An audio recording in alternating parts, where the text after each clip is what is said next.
Why they shut down Alcatraz. Before we dive into the shadows that swallowed the most feared prison in American history, make sure you subscribe, because after this story, you're going to question everything you thought you knew about Alcatraz, about justice, and about the inmate whose name still echoes through the empty corridors. The night the sirens went off over San Francisco Bay, the fog was so thick it looked alive. The Coast Guard patrol thought it was another false alarm. But the island, usually silent at this hour, was roaring. Metal clanged. Shouts cut through the wind. Searchlights swept across the yard. And 100 yards off ashore, drifting like a ghost, they found a battered inmate logbook floating face down in the water. The ink inside was smeared, but one name was still readable. Marcus Kane. Most Americans didn't know the name at the time.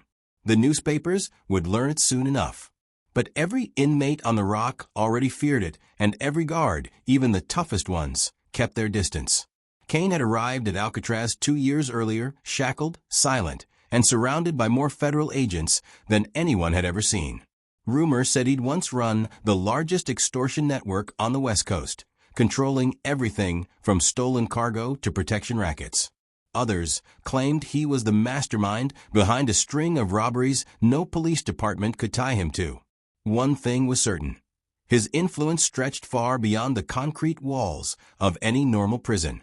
That's why they sent him to Alcatraz. But Kane didn't break the way others did. The isolation didn't erase him. It sharpened him.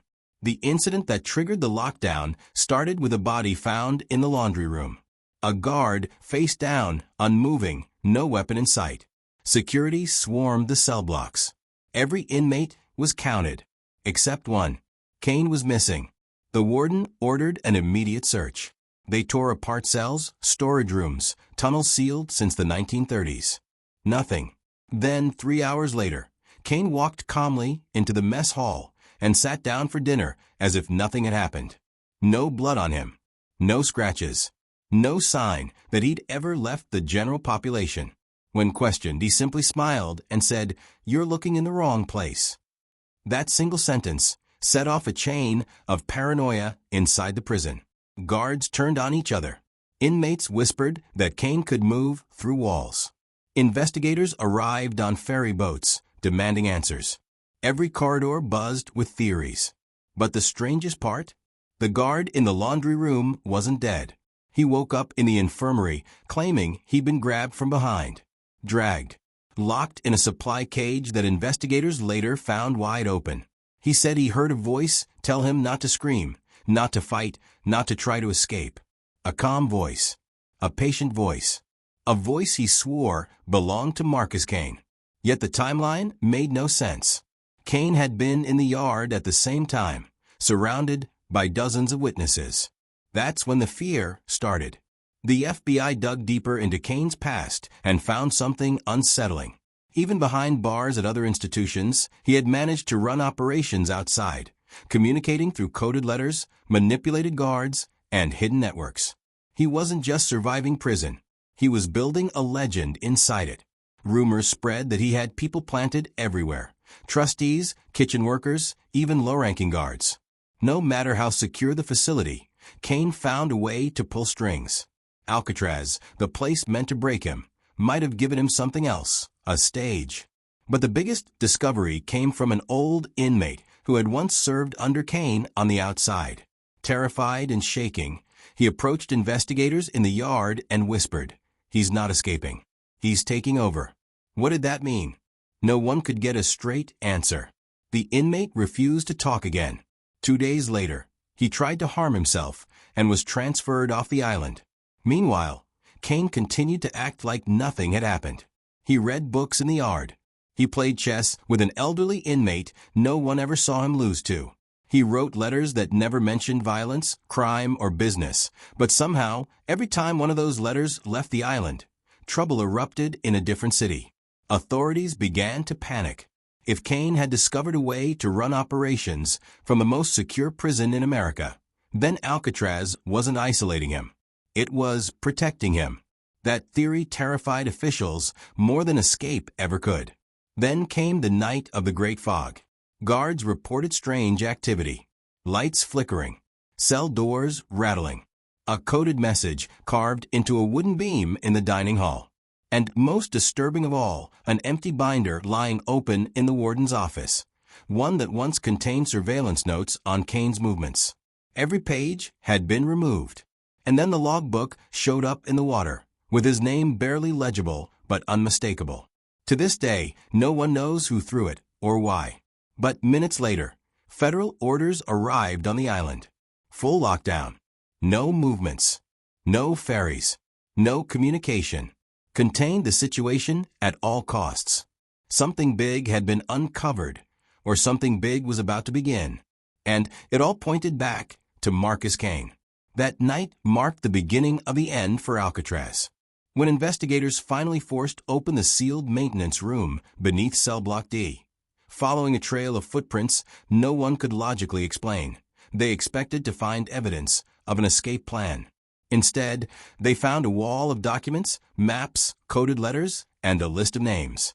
The first name on the list wasn't an inmate. It wasn't a guard. It was the warden. And beside it, in red pencil, someone had written one chilling word. The warden stared at the red pencil mark beside his name as if it were a ticking bomb. The maintenance room smelled of dust, metal, and something older, like secrets that had been fermenting for years. Investigators spread the papers across the floor, their flashlights cutting through the dimness. Every document pointed to the same terrifying possibility. Marcus Kane wasn't planning an escape. He was orchestrating something far more dangerous. When the warden finally spoke, his voice barely rose above a whisper. This is a hit list. The lead federal investigator, Agent Ellis Grant, didn't respond. He was staring at a map pinned to the wall, one that showed the entire prison layout. But someone had added new lines to it. Secret pathways, narrow openings behind electrical panels, decommissioned tunnels that had been sealed decades earlier. Except the markings suggested they weren't sealed at all. Kane, it seemed, knew the island better than the people running it.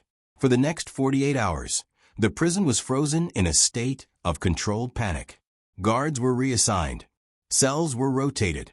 No inmate was allowed to speak during movements. But the strangest thing? Marcus Kane remained calm, polite, and cooperative, like a man watching everyone else drown while he stayed comfortably afloat. Agent Grant ordered him isolated. Kane didn't resist. He simply sat on the edge of the bunk in the segregation cell, folded his hands, and asked, "Will you finally listen?" It wasn't the tone of a criminal caught in a scheme. It was the tone of someone in control. Grant stepped forward. "What's the list for? Why the warden's name? What are you planning?" Kane smiled slightly, the kind of smile that never reached the eyes. "Planning? No. Predicting." "Predicting what?" "The fall. Everything rots from the inside first." Grant slammed a folder onto the table. "You knew about the hidden tunnel. You've been mapping the island. You manipulated guards. You left threats. I left nothing," Kane interrupted quietly. "But someone wants you to think I did." Grant hesitated. That wasn't the answer he expected. Kane leaned back. "The guard who was attacked. Did he ever say he saw my face?" Grant didn't answer. "And the logbook in the bay," Kane continued. "Did they find my fingerprints on it?" The silence was suffocating. Kane lifted his eyes. "Ask yourself the real question. Why would I expose myself when I've survived by being invisible?" Meanwhile, tension among the guards was reaching a breaking point. Many of them had worked at Alcatraz for years, but now they carried their rifles tighter, spoke in hushed tones, and cast suspicious glances at one another. The idea that someone, maybe a guard, maybe an inmate, was staging a psychological war made the island feel smaller, more claustrophobic. And then everything got worse. During head count, one inmate was found missing. Not Kane. Someone else. Roscoe Miller, another high-profile prisoner known for orchestrating elaborate cons, had vanished from his cell without any sign of forced entry. His bedding was untouched, his tray still warm, his door still locked from the outside. The panic that swept through the cell block was instant. 2 escapes from Alcatraz were impossible. 2 disappearances? Unthinkable. Agent Grant rushed to segregation. Kane was standing at the tiny window of his cell, watching the commotion in the yard below. Before Grant could speak, Kane whispered, "He should have kept quiet." Grant stiffened. "What do you know about Miller?" Kane turned slowly. "He was the one who planted those papers in the maintenance room. He wanted you to believe I was building something inside these walls. But Miller was the one climbing through old shafts and bribing guards with promises of money on the outside." Grant narrowed his eyes. "If you knew he was planning an escape, why warn us?" Kane chuckled softly. "Warn you? No. I'm telling you, because you've already lost him. But you haven't lost me." For the first time, Grant felt cold fear creep under his ribs. Search teams tore apart the island again. They opened rusted metal doors. They broke through forgotten storage rooms. They even drained several water tanks. No sign of Roscoe Miller. But they found something else. Behind the chapel, in an old utility closet, someone had been living. A mattress made of stolen laundry. Empty food cans. A pile of notes scribbled with shift schedules and guard rotations. Maps crudely drawn on scraps of cardboard. And in the corner, taped to the wall, was a page torn from the warden's personnel file. The photo had a red X slashed across it. Grant's stomach dropped. Someone was hunting the warden. And Kane had known the whole time. By dawn, tensions reached a boiling point. The warden decided to evacuate several staff members for safety. But as he walked across the yard, escorted by armed guards, a loud crack echoed across the island. A flare shot into the sky, bright red, hissing as it streaked upward. The signal came from the western watchtower. Every guard turned. The watchtower was empty. Someone had broken in. Someone had used the flare on purpose. Agent Grant shouted for positions. Alarms blared. Inmates ducked. Guards sprinted. And Kane? In his segregation cell, he sat perfectly still, breathing slow and steady, as if he had expected this moment.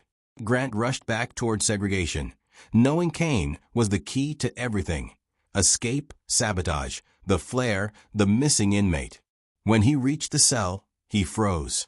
The door was wide open, and Marcus Kane was gone. Only one sentence was scratched into the paint of the wall, deep enough to expose bare metal. "I told you. You're looking in the wrong place." The island was in chaos. Sirens wailed through the concrete corridors, drowning out the pounding boots of guards scrambling toward the watchtower. The sky was still tinted pink from the flare that had burst overhead minutes earlier, a signal no one could explain, but one everyone understood. Someone wanted the entire prison looking up when they should have been looking somewhere else. Agent Ellis, Grant tore down the hallway toward segregation, heart hammering against his ribs. Every instinct screamed that Marcus Kane's disappearance was not an escape, it was a message. And that message had just turned Alcatraz into a powder keg. The open cell door still swung lightly on its hinges, as if mocking him. Kane had vanished from the most secure cell in the building without breaking the lock, without disabling the cameras, without leaving footprints. It made no sense. Unless someone with access had opened the door for him. Grant forced himself to breathe. Control room. Check every corridor camera from the last 5 minutes. Run it on loop. I want static. Nothing but static. He froze. The cameras weren't just malfunctioning. Someone had killed the feed. In the control room, technicians frantically tried to restore visuals, but every screen flickered with the same black and white snow. Only one monitor showed something different, a single frame stuck frozen like a paused video clip. The West Utility Tunnel. A shadow half-turned, blurred, but unmistakably human. The timestamp matched the moment the flare went off. Grant leaned forward. Freeze it. Zoom. The image sharpened. Not Kane. Not Miller. A guard. More specifically, a guard who had called in sick 3 days in a row. Officer Darren Lyle. A man who had once been praised for his discipline, but had recently fallen into debt, losing thousands in offshore betting schemes. A guard with access, motive, and anonymity. Someone who could walk through security without raising suspicion. Grant muttered he wasn't sick. He was hiding. The pieces clicked together at a speed that made his pulse spike. Lyle wasn't helping inmates escape. He was staging chaos to cover something else. Something bigger. Something targeted. The warden. Grant sprinted across the yard, through the chaos of armed guards repositioning on rooftops and inmates pressed against fences, watching with wide eyes.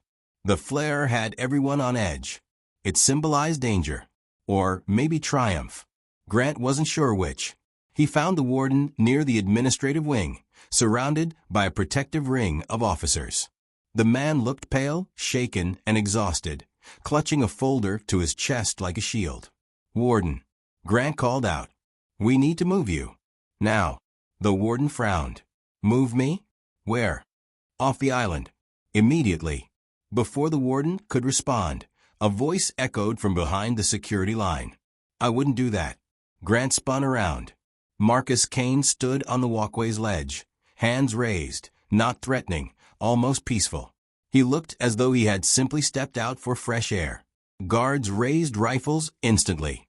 Grant shouted, "Hold your fire." Kane's eyes were locked on the warden. "If he leaves the island, he dies." The warden's face drained of color. "What do you want, Kane?" Kane tilted his head. "Want? Nothing. I'm the only reason you're still breathing." Grant stepped closer. "Where's Miller? And where's Officer Lyle?" Kane gave a small, almost sympathetic smile. "Miller is dead. Lyle killed him 2 nights ago." The man was terrified Miller would expose him. "Expose him for what?" Grant asked. Kane knelt slowly, placing his hands behind his head, surrendering, not out of fear, but control. "The warden's offshore account." Grant blinked. "What?" Kane's tone was steady, almost clinical. "The warden wasn't being hunted by inmates, Agent Grant. He was being hunted by his own guard. Lyle was laundering money through Miller, using inmate networks to hide it.